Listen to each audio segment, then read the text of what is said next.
The books of members open with God speaking to Moses in the wilderness, and though it does begin with a census in which God has Moses count the number of men who will go into Canaan on the offensive, number is not about figures and digits. It's about Israel in the wilderness and their willingness to follow God and His commandments.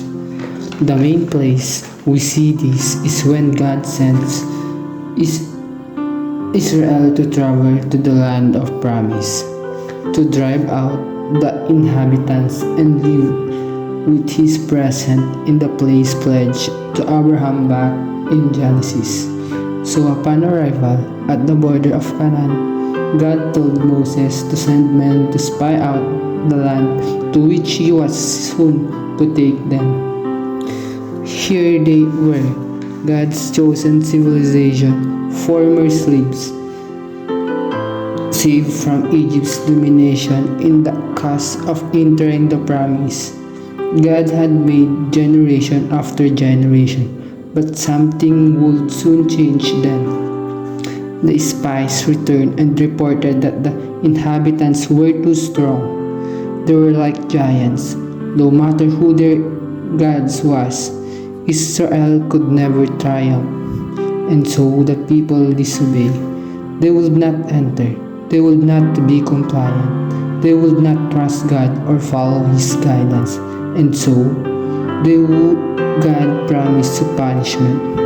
These people would not receive of the land of promise, but would die outside it. In the wilderness, all those who witness God's miraculous works and yet refuse to trust Him again and again. None of them would enter in this promised land, but Moses interceded and God heard his cry. So God made a distinction. The younger generation would still enter the land, but everyone counted in the older generation would die. And what we find in the rest of Numbers is the older generation earns this sentence.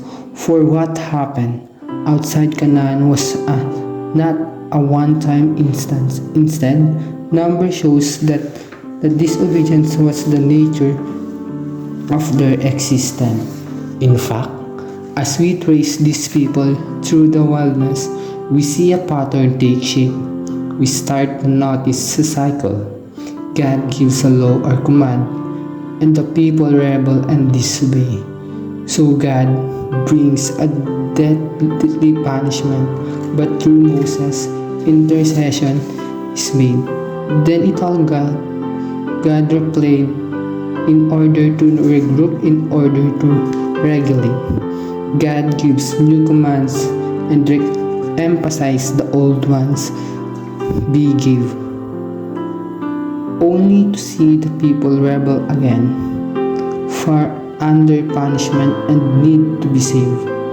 Whether it was when God gave a commandment about the high priest, only to see rebellion form when others sought to lead. So God sent a devastating plague which was only stopped when intercession was made, or when God bowed down with new commands about the priests and their rules.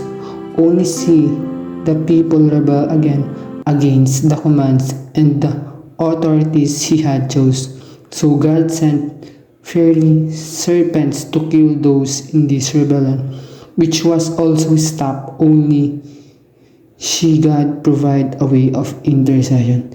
This is the cycle of Numbers. This is a constant procession, commands, disobedience, punishments, and intercession.